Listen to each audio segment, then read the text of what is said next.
When you hear the words Mission Impossible, what's the first thing that comes to your mind? Is it Tom Cruise hanging off the side of a plane, diving off a cliff, or sprinting like Usain Bolt trying to get that gold medal? All of those are technically true. But what if I told you that the real magic of Mission Impossible isn't in the stunts? What if this franchise is secretly telling one of the quietest, most haunting character tragedies in modern cinema? Let's go deeper into the tragic story of Ethan Hunt. Diablo, mi hermano, I know what you're thinking. That intro was pretty heavy, and I get it. This franchise is built on seeing Tom Cruise defy stunts like his life depends on it. But here's the question that nobody's really asking. What the hell is Ethan Hunt running from?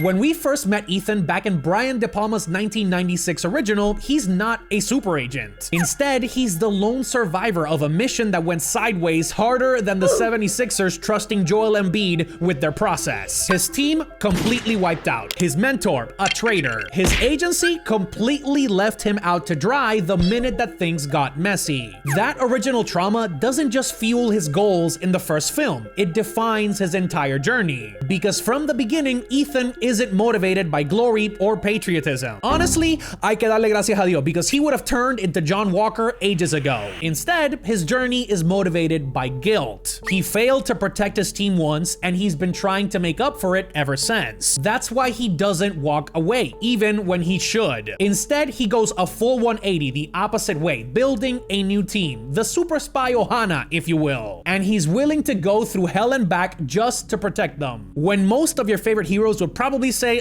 this is not my problem anymore, homie, Ethan stands on business and he says, "This is Brazil." Not exactly that. More like, I want to help you.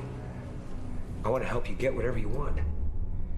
But you gotta do what's right. And that right there is where we see it, the seeds of his tragic character arc. Ethan isn't chasing peace, he's chasing redemption. He doesn't want to live a normal life, he wants to deserve one. Pero Ricky, we've got 8 movies at this point. Couldn't this man just have talked to a therapist and gotten things over with? Sure, you're right, but the things that this man has gone through are more traumatizing than the first 3 God of War games put together. Let's take Mission Impossible 3 for example. That's where he tries to have both, a career and a personal life. He marries Julia and then tries to live undercover happily ever after. But by the end, Philip Seymour Hoffman went like, "Oh, you almost had it. You gotta be quicker than that."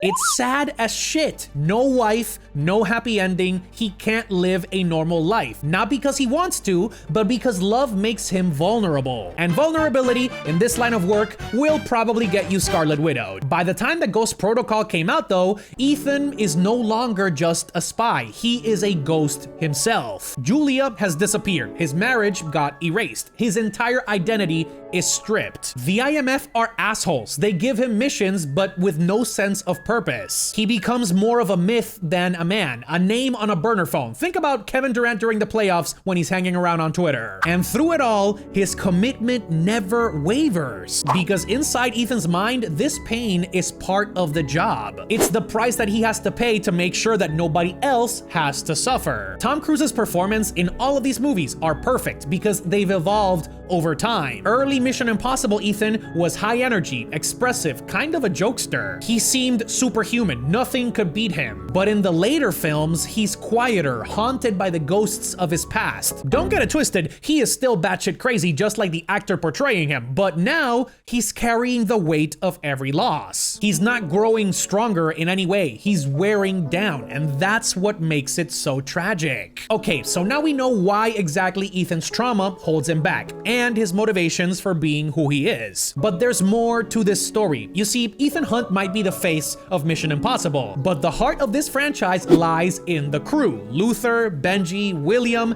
and Ilsa. They are the literal Power Rangers of bullshit spy work. They're funny, loyal to the end, and they ground the story emotionally because this group of people is not as tough as Ethan. But there's a tragic twist to this dynamic. Ethan is the only member of the team that never gets to leave. Luther is always talking about retirement. Big yikes if you saw the last movie. Benji is flirting with with the idea of living a quieter life. But Ethan, he's married to the game, baby. He's a 40-year-old LeBron in year 22, staying on the field till the job is done. Not because he's chasing more wins, but because he refuses to leave the people that he cares about vulnerable. The more that he loves his team, the more that he distances himself from them. Ethan, in a sense, has become a shadow, hovering near, always watching, always stepping in at the last moment. It's noble, but it's utterly and truly tragic. Obviously, not all of the movies portray him as a tragic hero, but by the time that we reach Dead Reckoning and the final Reckoning, which just came out,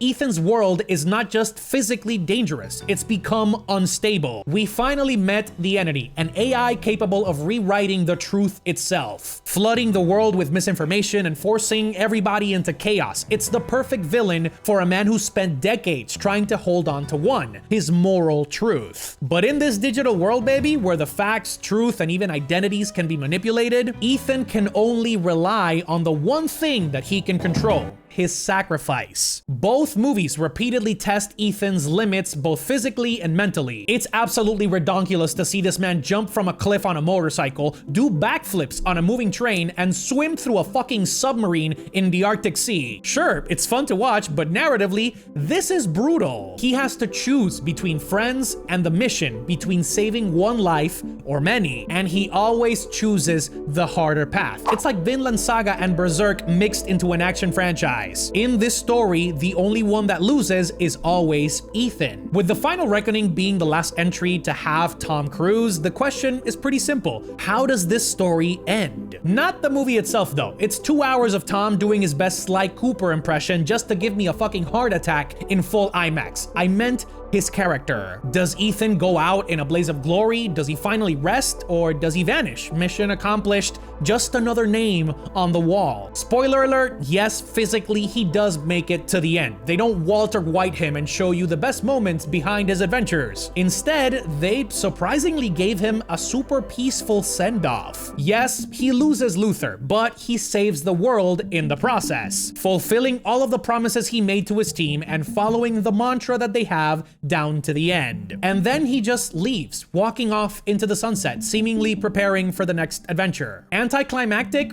Yeah, pretty much, but it makes total sense narratively. This series was never about winning, it was about enduring. It's about answering the question, what are you willing to give up in order to protect the ones you love? Truthfully, the moral of the story is pretty simple. Heroism, when it's taken to the extreme, becomes its own brand of tragedy. Because Ethan Hunt isn't a superhero. He isn't even a spy anymore. But instead of just being haunted by that fact for the rest of his life, he's finally just embraced it with a smile. Listen, I love this franchise. For the past 20 plus years, we've seen Ethan Hunt become iconic because of gadgets, disguises, and the most elaborate stunts in Hollywood history. But deep inside, he's more than that. He's the spy that kept choosing to care long after the world told him to stop. His story is not about saving the day, it's about carrying the weight for everybody else. I don't care what anybody says, that is not just an action hero. That's a tragic legend hiding in plain sight. This is one of the most badass stories in modern cinema. So if you want to learn more about the lore of the other best movies in the past 20 years,